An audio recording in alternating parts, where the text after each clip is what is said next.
السلام علیکم جی مفتی صاحب، اعجاز انصاری صاحب اور باقی تمام دوست۔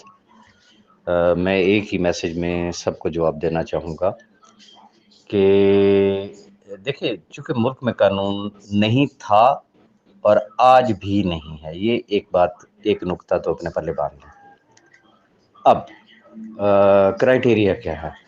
جب ایس سی سی پی یا ادر ادارے جو ہے، جب ان کو کوئی بھی شخص کمپلینٹ کرتا ہے نا کسی بھی فورن کمپنی کی کہ جی فلاں کمپنی کام کر رہی ہے، وہ زیادہ سے زیادہ کیا کرتے ہیں کہ وہ پی ٹی اے کو ایک لیٹر لکھ دیتے ہیں کہ جی ان کی ویب سائٹ بلاک کر دی جائے۔ اوکے بھی، ویب سائٹ اگر بلاک ہو گئی تو کیا ہوگا؟ کیا وی پی این سے نہیں کھلتی؟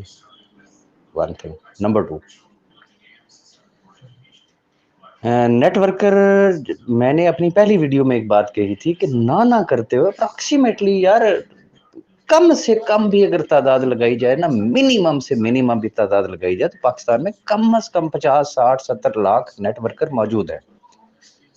اور ان نیٹ ورکرز کی بھی قسمیں ہیں، کیٹیگریز ہیں۔ کئی ایسے ہیں جو دیہڑی دار ہیں، جو جمعے کے جمعے کمپنی چینج کرتے ہیں، کوئی مہینے بعد چینج کر لیتا ہے، کوئی ایسا ہوتا ہے کہ ابھی ایک کمپنی جوائن کر کے آیا ہوتا ہے تو دوسرا اس کو مل جاتا ہے، وہ کہتا ہے یار اے بھی کوئی کمپنی سی تو میرے ساتھ آ، وہ کہتا ہے اچھا یہ ٹھیک ہے۔ تو وہ رولڈ گولڈ ریزن کے پرسنالٹی میں ٹھہراؤ نہیں ہے۔ اور پھر حالات و واقعات بھی ملک میں جو مہنگائی کا عالم ہے، آپ کو پتہ ہے ہر بندہ یہی کہتا ہے چل یار جہاں سے چار آنے آ رہے ہیں دیہڑی لگتی ہے لگ جائے، لیکن وہ یہ بھول جاتے ہیں کہ میری دیہڑی تو لگ رہی ہے، لیکن جن کے سر پہ میں دیہڑی لگا رہا ہوں، جن کی وجہ سے لگا رہا ہوں، جن کے پیسے میں لگوا رہا ہوں، کل کو جب ان کا پیسہ ڈوبے گا، میرے اندر اگر کوئی غیرت نام کی کوئی چیز ہوئی تو میرے لیے تو ڈوب مرنے کا مقام ہوگا۔ کوئی یہ چیزیں نہیں سوچتا، اور اینڈ پہ ایک ہی جواب دیا جاتا ہے کہ یار پھر اس طرح تو ہوتا ہے، اس طرح کے کاموں میں یہ تو پھر رسک تو ہوتا ہی ہے، اور واقعی کاروبار کے اندر رسک تو ہوتا ہی ہے، اس میں بھی کوئی دوسری رائے نہیں ہے۔ لیکن سوال یہ پیدا ہوتا ہے کہ کیا سب کو یہ بتا کے یہ کام کیا جاتا ہے کہ یہ رسک ہے؟ بھائی گھر نہ بیچو، گاڑیاں نہ بیچو، اپنا جمع پونجی ساری نہ لگا دو ادھر، کہ کوئی بتاتا ہے کسی کو؟ اس وقت تو یہی ہوتا ہے نا، وڈے والا پیکج لگانا ہے، فلانا کما گیا بس پھر تو رہ گیا پیچھے۔ تو یہ صورتحال ہوتی ہے۔ اب آگے آ جاتے ہیں فیوچر۔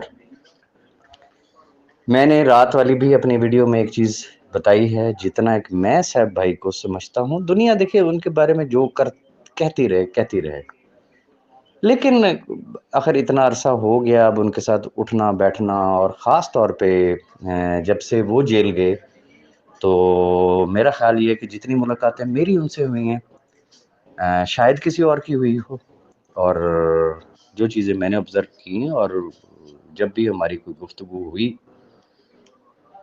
وہ شخص آج بھی اپنے پیروں پہ کھڑا ہوا ہے۔ وہ کہتا ہے یار میں باہر تھا، میں باہر سے کمپنی چلا رہا تھا، میں باہر سے چلا سکتا تھا، لیکن میں پاکستان کیوں آیا؟ پاکستان کی محبت کی وجہ سے آیا۔ میرا ملک ہے بھائی، کب تک آخر میں نے زندگی باہر گزارنی ہے؟ تو وہ کچھ اور عزائم لے کے پاکستان میں آیا تھا۔ اچھا پھر اگلی بات، جو لوگ یہ کہتے ہیں نا کہ اس وقت ان کو مس گائیڈ کیا گیا، تو میں یہ سمجھتا ہوں کہ جنہوں نے ان کو یہ رستہ دکھایا کہ پاکستان میں انویسٹمنٹ کریں، سارا کچھ کریں، ان کی بھی نیت غلط نہیں تھی، فیصلے غلط تھے سیر صاحب کے بھی اور ان لوگوں کی بھی، لیکن ان کی نیت غلط نہیں تھی۔ وہی بات، پاکستان کی محبت، پاکستان کا سرمایہ پاکستان میں رہے اور ایک کانفیڈنس لیول ملے گا۔ اور پھر ایک چیز اور بھی ہوتی ہے کہ جب کوئی بھی شخص ایکس وائی زی، میں کہتا ہوں آپ کل کمپنی بنائیں تو کیا کمپنی یا کوئی بھی کاروبار کیا آپ بند کرنے کے لیے شروع کریں گے؟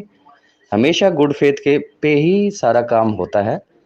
تو گڈ فیتھ پہ تھا کہ اوکے کل کو یہ کمپنی اسٹیبلش ہوگی، جب اس کے فزیکل پروجیکٹ ہوں گے تو یہ ایک یونیک چیز آ جائے گی پاکستان میں، اور شاید یہ بنیاد بن جائے گی ملک میں قانون بنوانے کے لیے۔ لیکن پھر مصروفیت اتنی ہوئی کہ پھر یاد ہی نہیں رہا کہ قانون بھی بنوانا ہے، اور پھر اللہ معافی دے جب برا وقت آتا ہے تو پھر غلطی در غلطیاں ہوتی ہیں، دس از دا فیکٹ۔ لیکن اب جس چکی سے پس کے سیف الرحمان خان نیازی نے باہر آنا ہے، پہلی بات تو یہ یاد رکھیے گا کہ وہ ملک چھوڑ کے نہیں جائے گا، ہی ول اسٹے ان پاکستان، وہ پاکستان کے اندر رہے گا۔